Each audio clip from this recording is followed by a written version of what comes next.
सही लेकिन खूबसूरत हो आपका आशियाना। तो नए टेक्निक्स और डिजाइन्स का इस्तेमाल करके आप अपने घर को बेहद ही खूबसूरत और आकर्षक बनवा सकते हैं। नए interior designs, attractive colour combination और एडोरेबल फर्निशिंग स्टाइल से आपके घर का living room, bedroom, kitchen, balcony देगा आपको सपने जैसे घर का लुक। आप नहीं होना चाहते हैं अपने घर से बोर, तो कांटेक्ट कीजिए 9315138474 पर या फिर 9717378629 पर। वेबसाइट है www.citywide.co.in।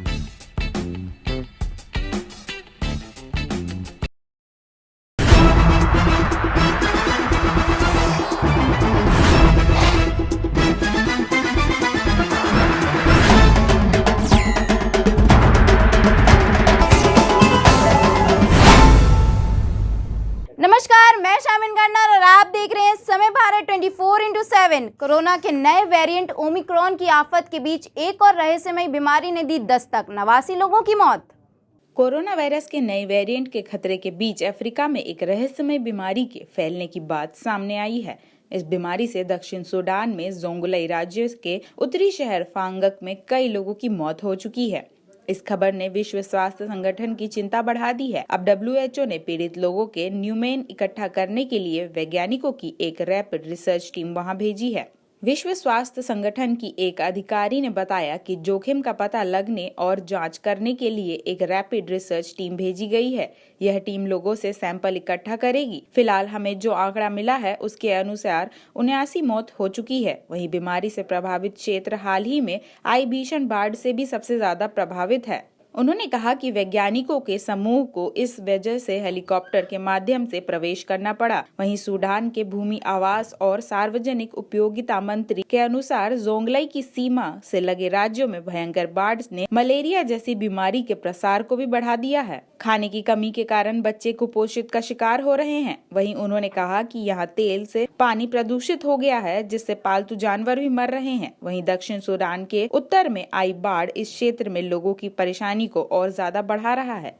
उत्तर प्रदेश के काशी से प्रधानमंत्री नरेंद्र मोदी ने की देशवासियों से अपील, गरीब बेटियों की जिम्मेदारी उठाए संपन्न। प्रधानमंत्री नरेंद्र मोदी ने मंगलवार को देशवासियों से अपील करके कहा कि जो लोग संपन्न हैं, वे गरीब परिवार की बेटियों की जिम्मेदारी उठाएं। वे निर्धन घरों की बेटियों को पढ़ाने और उनके कौशल विकास में सहयोग करें। प्रधानमंत्री नरेंद्र मोदी ने कहा कि हमारा देश इतना अद्भुत है कि यहाँ जब भी समय विपरीत होता है, कोई न कोई संत विभूति समय की धारा को मोड़ने के लिए अवतरित हो जाते हैं।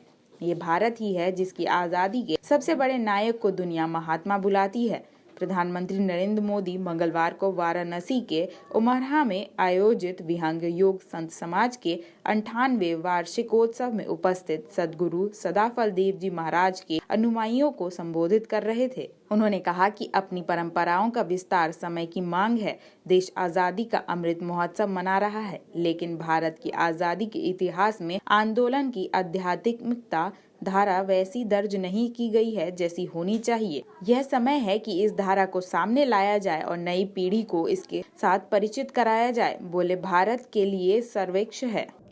किसान आंदोलन खत्म होने के बाद किसान नेता राकेश टिकैत ने फिर जारी किया एक पोस्टर। जाने क्या है इसकी खासियत। भारतीय किसान यूनियन के राष्ट्रीय प्रवक्ता राकेश टिकैत ने अब एक नया पोस्टर जारी किया है। इस पोस्टर में उन्होंने किसानों की घर वापसी का संदेश दिया है। इसी पोस्टर में गाजीपुर बॉर्डर से प्रस्थान का पूरा रूट मैप भी दिया है। वहीं टिकैत ने अपने इस पोस्टर में ये भी लिखा है कि वो यूपी गेट से किस समय से किसानों के काफिले के साथ घर वापसी के लिए प्रस्थान करेंगे। वहीं पोस्टर में लिखा गया है कि 15 दिसंबर गाजीपुर बॉर्डर से किसान सुबह 9:10 पर प्रस्थान करेंगे। किसानों का काफिला 9:10 पर निकलेगा, जो कि मोदी नगर, मेरठ, खतौली, सौरम चौपाल और उसके बाद किसान भवन पहुंचकर समाप्त हो जाएगा। मालूम हो कि 1 साल से अधिक समय से किसान दिल्ली की सीमाओं पर धरना देकर प्रदर्शन कर रहे थे। केंद्र सरकार ने तीनों कृषि कानून को खत्म कर दिया है और उसके बाद किसानों की बाकी मांगों पर भी सहमति बन गई है, जिसके बाद से किसानों का काफिला अब अपने घर वापस जाने लगा है और सारी सीमाएं खाली हो चुकी हैं। दिल्ली की हवा में अब तक सुधार नहीं। दिल्ली एनसीआर में फिर जहरीली हुई हवा, लोगों को दी गई सावधान रहने की सलाह।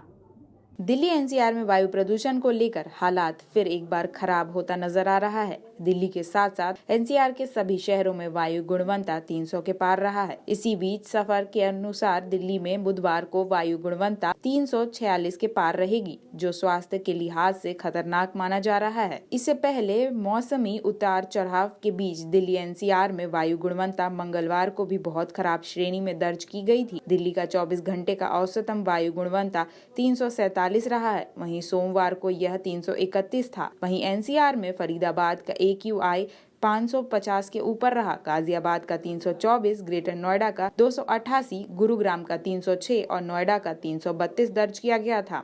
सफर इंडिया के मुताबिक बुधवार को भी हवा शांत रहने से वेंटिलेशन कम हो रहा है। वहीं इसके बाद हवा की गुणवत्ता में गिरावट बनी रहेगी। संसद में आज भी हंगामे के आसार, कुछ खास बिलों पर चर्चा होने की है उम्मीद। संसद के शीतकालीन सत्र में बुधवार को भी हंगामा होने के आसार दिखाई दे रहे हैं। वहीं विपक्ष लगातार अपने 12 सांसदों के निलंबन पर सरकार पर दबाव बनाने की कोशिश कर रहा है। मंगलवार को विपक्ष ने इस मुद्दे पर मार्च भी किया था। इस दौरान कांग्रेस नेता राहुल गांधी ने आरोप लगाया कि सरकार उनकी उठाए हुए मुद्दों पर ध्यान नहीं देना चाहती है। उन्होंने यह भी कहा कि पीएम नरेंद्र मोदी सदन में आते नहीं हैं। इस तरह से लोकतंत्र को नहीं चलाया जा सकता। इसी बीच मंगलवार को सदन में CBI और ED के निर्देशकों के कार्यकाल की वर्तमान सीमा 2 साल से बढ़ाकर 5 साल कर दी गई है। इसके अलावा मंगलवार को दिल्ली विशेष पुलिस संस्थापन और केंद्रीय सतर्कता आयोग ने 2021 को भी पास कर दिया है। नोएडा के सेक्टर 11 में EO के बड़ाना पर हुआ जानलेवा हमला। हमले में बड़ाना को लगी गंभीर चोटें।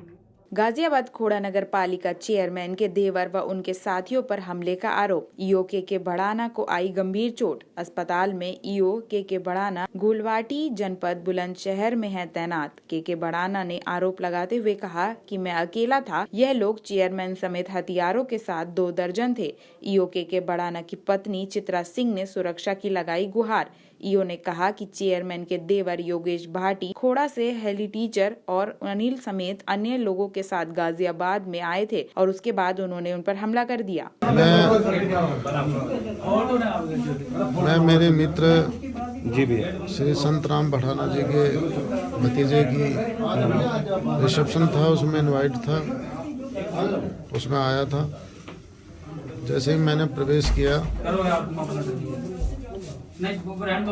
और फोटो शुरुआत में फ़ोटो खींचे जा रहे थे, उसके बाद मैं दूल्हा दुल्हन को आशीर्वाद देने के लिए संतराम बढ़ाना जी के साथ मंच पे गया और वहाँ से उन्हें गिफ्ट देने के बाद जैसे ही वापस लौट रहा था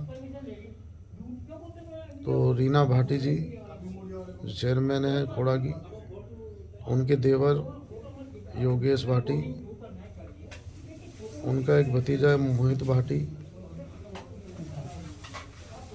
उनका ड्राइवर विजय यादव और उनका एक उनके साथ रहता है लोनी का हिस्ट्री सीटर बदमाश है अनिल जाट, और उनके साथ 15-20 उनके परिवार के और जो भी बदमाश टाइप के एलिमेंट पहले से ही उनके साथ रहते थे, वो सभी लोग आए और मेरे ऊपर जो है उन्होंने जानलेवा हमला कर दिया और मुझे पर ज़ोर ज़ोर से अवैध असलहे लहराते हुए गाली गलौज करनी और मारना पीटना शुरू किया।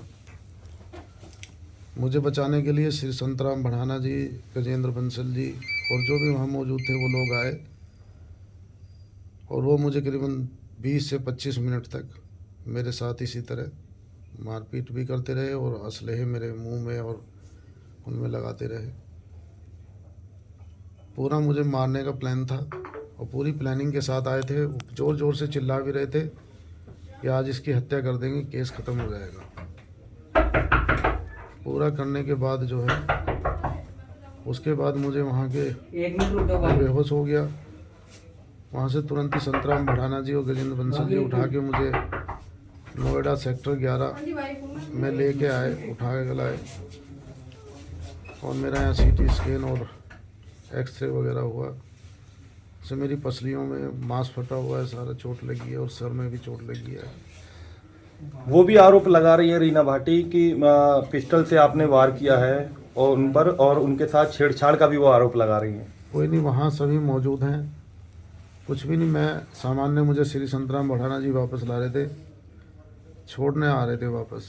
मैं अकेला था बिल्कुल, वो 25 लोग थे, कोई किसी प्रकार की नहीं हुई। वहाँ मौजूद सभी लोग इस बात के गवाह हैं।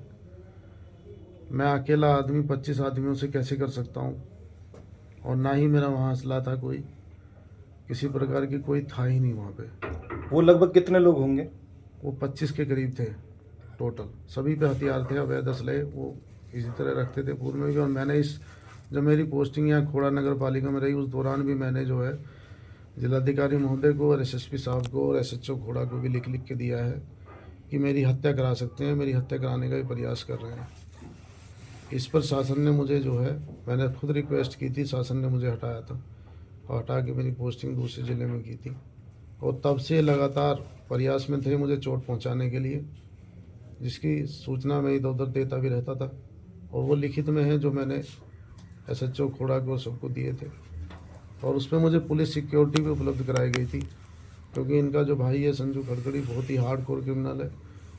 अनिल भी ये हिस्ट्री सीटर है लोनी थाने का, खुद ही योगेश भाटी भी हिस्ट्री सीटर है खोड़ा थाने का।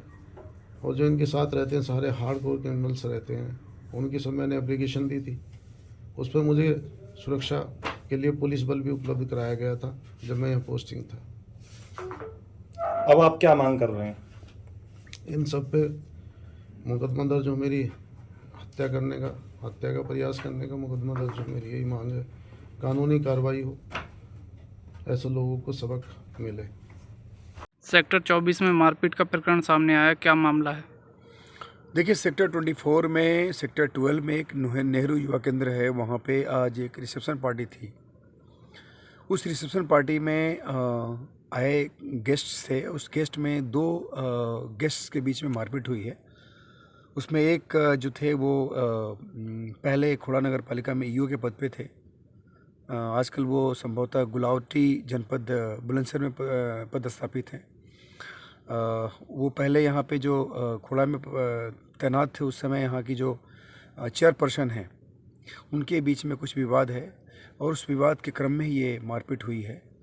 हम लोग दोनों तरफ से तहरीर आई है, उसकी जांच कर रहे हैं और जो भी वैधानिक कार्रवाई है वो की जा रही है। उत्तराखंड के काशीपुर में जनता को संबोधित करते हुए केजरीवाल ने उत्तराखंड के युवाओं से किया नौकरी देने का वादा। और केजरीवाल जो कहता है करता है, झूठ नहीं बोलता। मैं सारी घर में कैलकुलेशन करके आता हूं। मैं दूंगा नौकरी, आप पूछोगे कैसे देगा नौकरी, है ना भाई? कैसे देगा नौकरी? दिल्ली में 10 लाख बच्चों को नौकरी दी है।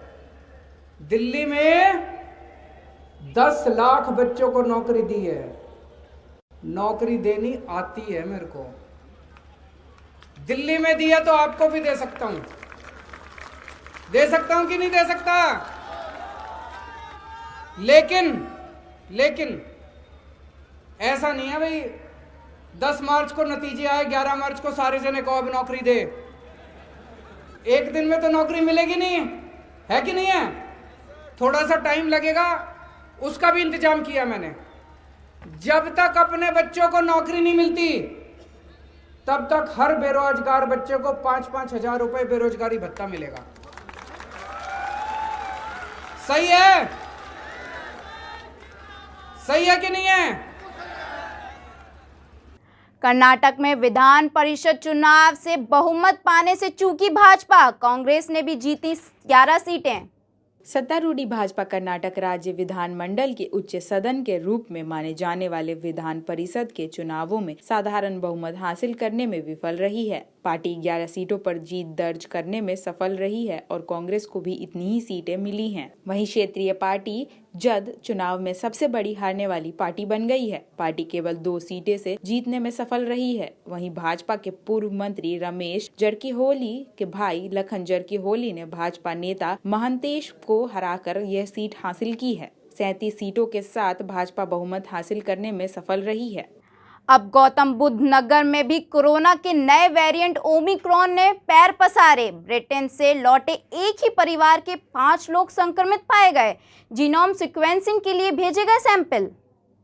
ब्रिटेन से हाल ही में गौतम बुद्ध नगर लौटे 5 लोग कोरोना संक्रमित पाए गए हैं। गौतम बुद्ध नगर में सीईओ डॉक्टर सुनील शर्मा ने यह कहा कि सभी संक्रमितों के स्पेशल जांच लिए जा रहे हैं। वहीं सारे के सारे कोरोना पॉजिटिव हैं। अब इससे यह भी खतरा माना जा रहा है कि कहीं उनमें ओमिक्रॉन के लक्षण तो नहीं है, जिसकी वजह से उनके निमोन को लेकर जाँच के लिए भेज दिया गया है। वहीं डॉक्टरों का यह भी कहना है कि अभी जाँच के बाद ही पता चलेगा कि यह और कितने लोगों को खतरा पहुँचा सकता है।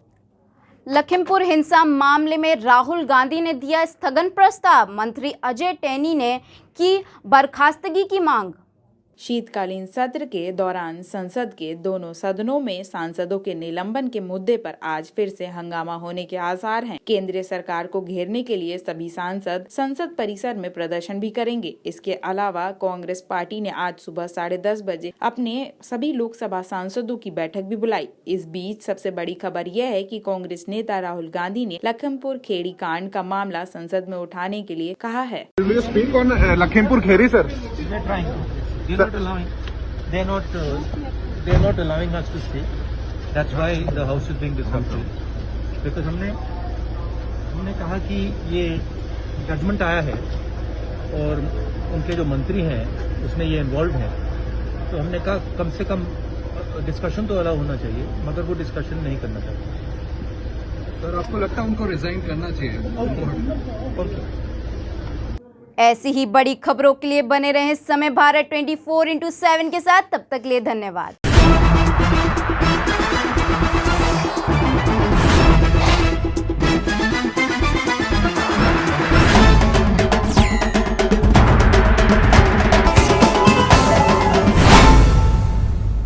2022 के चुनावी अखाड़े का हो चला है आगाज। 5 राज्यों के इस महासंग्राम में बह चला है रणनीतियों का सैलाब। समय भारत 24/7 जल्द ला रहा है नया शो, जिसका नाम है आगामी चुनाव ने दी दस्तक, तो क्यों बदल रही है नेताजी की चाल।